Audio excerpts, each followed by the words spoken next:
how's it going? My name's Eric. I appreciate you stopping by to check out my video today. On this episode of Smo'King, I'm going to be making corned beef. Now I love corned beef, particularly since it's March and St. Patrick's Day is coming up, and that's kind of a family tradition here. Usually I would put the corned beef in a crock pot and let it cook all day long, you know, reaching temperatures in probably around 200 plus degrees.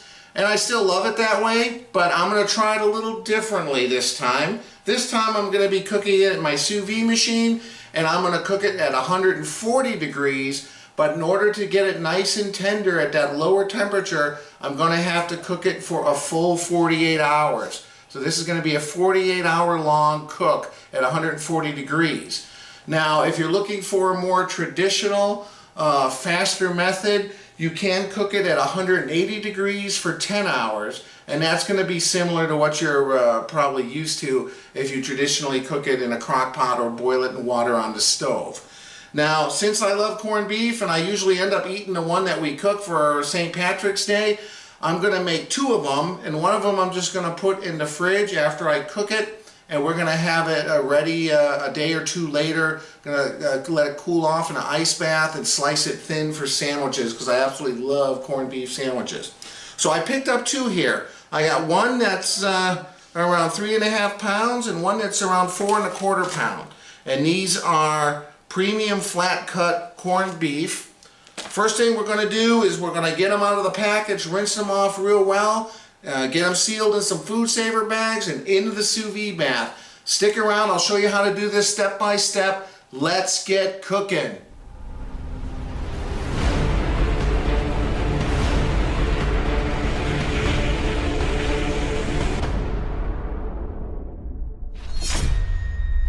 So the first thing you want to do is get them out of the package and rinse them really well. Spend a couple minutes on each one, because this brine that it's been curing in has got a lot of salt in it.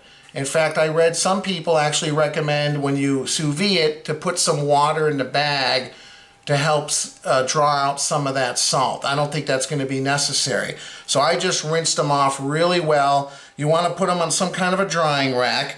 Now the ones that I got here came with a little spice packet. It's got some peppercorns and some other spices typical for corned beef. So what we're going to do here is we're just going to sprinkle this, half of the packet on one side and half of the packet on the other side. And then we're going to get these things sealed up. And I would definitely recommend, since it's such a long cook, 48 hours, I would definitely recommend doing a food saver or some kind of vacuum sealer bag as compared to just a regular you know, a freezer bag, because, you know, your chances of something leaking are greater for such a long cook. So I'm just going to sprinkle this on both sides, and I'll get these things sealed up, and we'll be back in a second when they're ready to go in the sous vide bath. Be back in 1 second. Alright, I have both of them vacuum sealed in bags. I double sealed them on the bottom just because they're going to be long cooks. You can see we got the spices on there. Now, like I said, 140 degrees for 48 hours. This thing just beeped, but it went back down to 139. But I'll put them in there, and then I'll start the timer when it beeps again. So, I'll stick them in here. I'm just going to figure out a way to arrange them both. I think this might be the easiest way. Just kind of stack them. Let's see.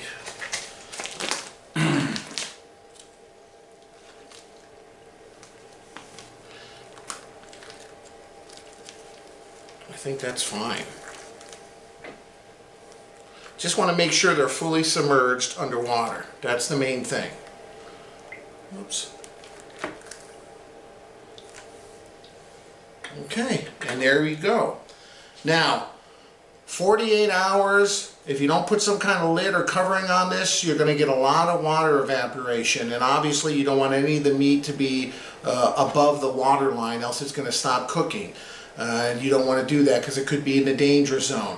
So I'm just going to leave it like this and check the water level and add some hot water as need be over the course of the evening. And then when I'm about ready to go to bed, I'm going to cover it with aluminum foil. You can also use saran wrap.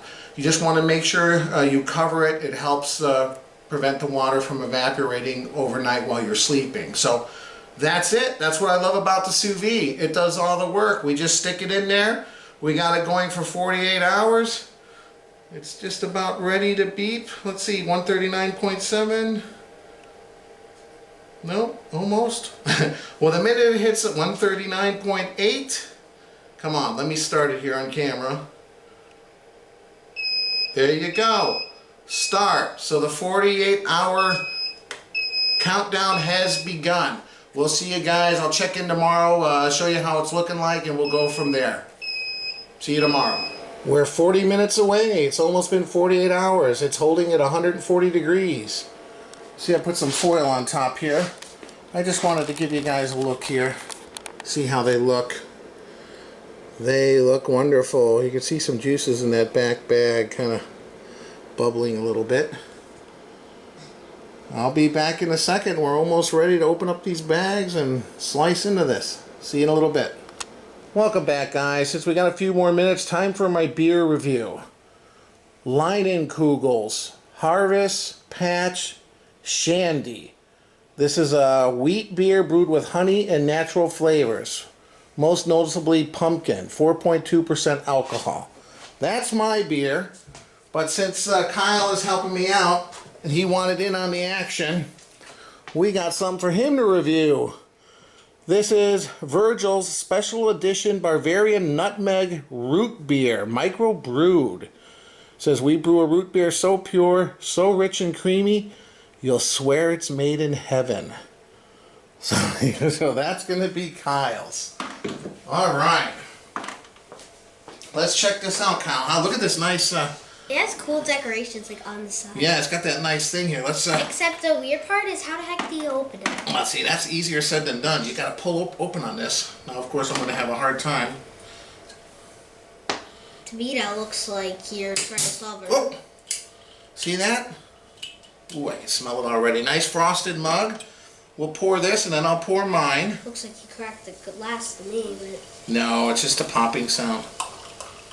Ooh, made with pure cane sugar.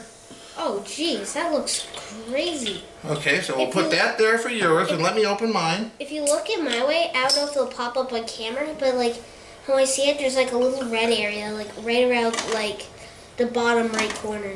Well, maybe there might it's be. From light, or yeah. maybe from the reflection. I can already smell it. All right, guys, thanks again. I can smell it too. It's very strong. It kind of smells like the kind you get in a can. Well, yeah, but I think this is going to be better. Thanks again for watching. We appreciate it. Cheers. Let's do a sniff first. Smell it. How does it smell? It smells like that, the like real cane sugar soda Cane sugar? one. Okay. Mine kind of smells mild beer flavor, maybe a little bit of wheat. Cheers. All right, let's give it a sip. Oh my gosh, it's like so sweet, and but it like it doesn't have much like bubble into it, but it's really good. Oh, good.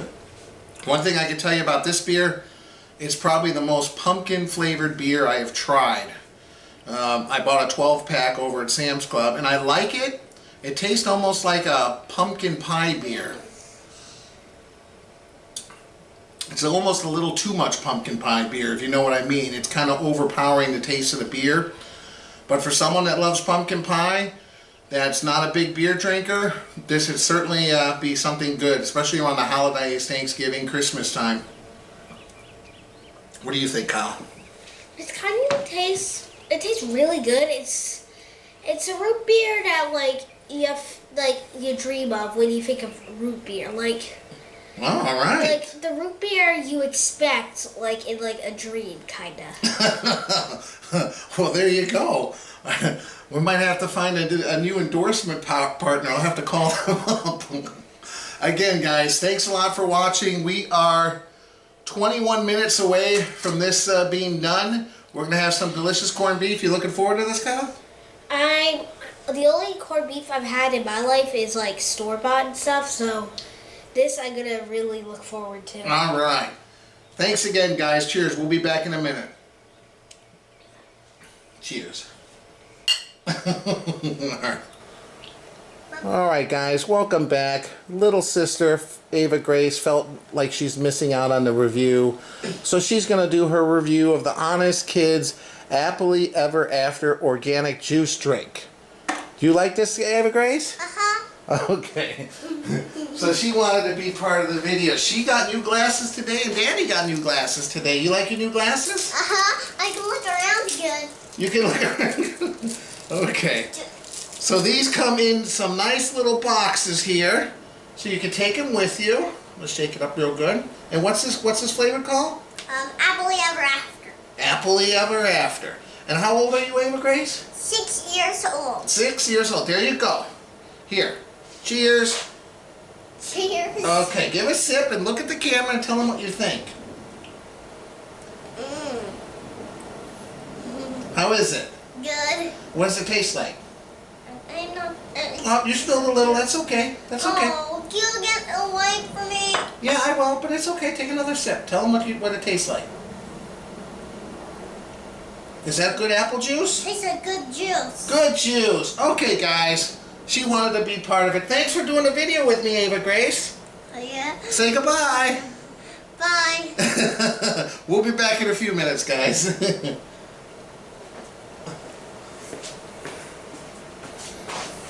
Alright guys, welcome back. I have to admit, it's actually been closer to 52 hours. We got totally distracted and we had a very late lunch. We were pretty full, but that's the great thing about sous vide. You're not set to the time schedule. I mean, you are a little bit, but once it hits that point, if you let it go a couple extra hours, it's no big deal. So let's get these out. Now, like I mentioned earlier, one of them I'm just going to shock chill right now. Cut up for some sandwiches tomorrow. Ooh, there's quite a lot of juice in these bags. As you can see, excuse the noise, that's the ice maker. Let's see. You know what? I'm going to put this one away for sandwiches. So whenever you're going to store something that's just come out of sous vide, you know, for later, whether you're going to freeze it or put it in the fridge, you want to shock chill it. You want to put as much ice or ice water to bring the temperature down as quickly as possible. You don't want to have it in the danger zone. Alright, so this one right here, I got a little drying rack here.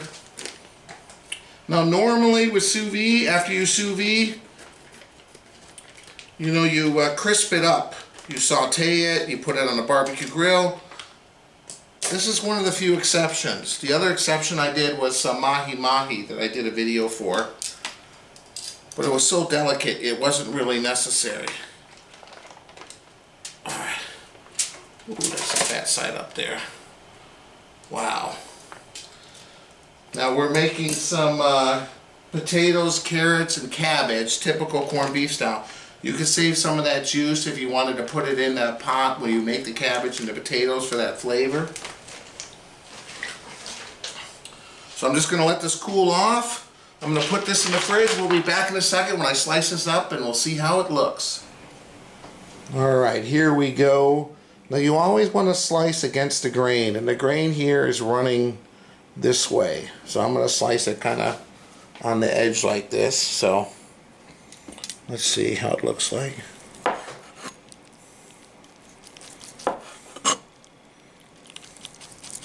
No, it slices very easy. It's just like, ooh, it looks wonderful. Let's see here.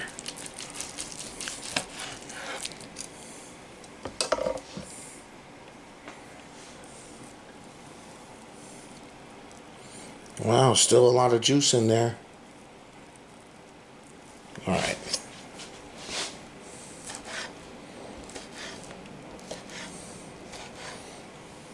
Have to try. I didn't even get the horseradish out of the fridge yet. Let's see here. Whoops. Oh my goodness. Oh wow. Falls apart quite easily.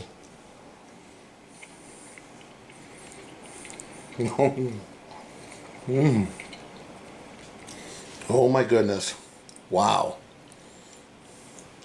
I never had corned beef that's so full of juicy flavor. I'm not used to the consistency. Normally, I cook the hell out of this, so it's all flaky and it falls apart. But this is like all, I mean, it falls apart, don't get me wrong. It's very tender. It's just not as flaky. It seems to be maintaining more juice. Wow. Wow, this is really, really good. All right, here we are. I got the horseradish out. I got my wife, Monica. I put some pieces there with some horseradish. Go ahead. All right, Try it. here we go. Be careful. This stuff is good. It's hot, but it is good. Okay. Oh, man. Are you kidding me? Wow, that is so good. It's so juicy. I can only imagine if I had a meat slicer and I could slice this really thin, it would be out of this world. I can't even put this in words. I really can't, honestly. It's wow. It's so tender. It's different. It's not. I'm not used to this texture, but the flavor is it's amazing, and so is the texture. Wow, good job. Well, thank you. Very good. Well, guys, as always, I appreciate you watching my video. If you like the video, please hit the like button. If you like my channel, please subscribe. And check out my new website. It's www.ericsmokingbbq.com. Click the link above. And we'll see you next time. Thanks again for watching. Bye.